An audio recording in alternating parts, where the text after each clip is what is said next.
we started off the climate system with 4 trillion tons of carbon underground. Okay? That's these 4 cans of Coca-Cola. Okay, I can get rid of all these other gimmicks now, and we just focus on the Coca-Cola. There's a lot of scope for corporate sponsorship in this talk, isn't there? Anyway, so these are the 4 trillion tons of carbon that were sitting underground at the beginning of the Industrial Revolution. Okay? We opened one of them in South Wales, okay? And we started using it. So far, over the past 250 years, we have used roughly 500 billion tons of fossil carbon. Okay? So that's the situation we're in. All the discussions, and this is why I do seriously say it's stupid, all the discussions in the UNFCCC process are about slowing down the rate at which we pour out this first trillion tons. Okay?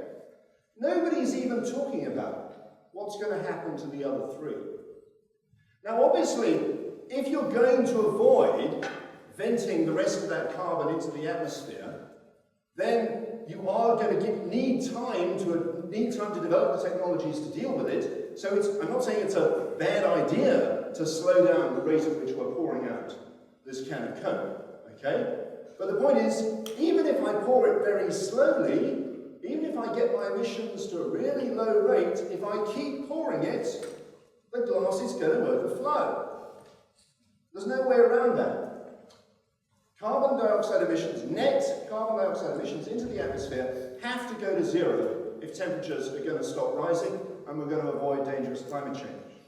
Okay? That's a fundamental fact about the carbon cycle. It doesn't arise out of models, it arises out of our basic understanding of the way antacids work, which is really solid. Okay? You can all come and check my demo afterwards if you don't believe me. This is not a model result. It's a result coming out of the way simple ocean chemistry works. And it has some very simple consequences. This is a really simple relationship relating the total amount of carbon which we put into the atmosphere to the peak CO2 concentration on the right and the peak CO2-induced warming on the left. So if so far, we have poured out half a can of Coke, 500 billion tons of carbon, okay, and that has committed us to around 1 degree of CO2-induced warming, okay? That's taken 250 years to pour out that half can of Coke, okay? On current trends, we'll finish that can within 35 years, okay?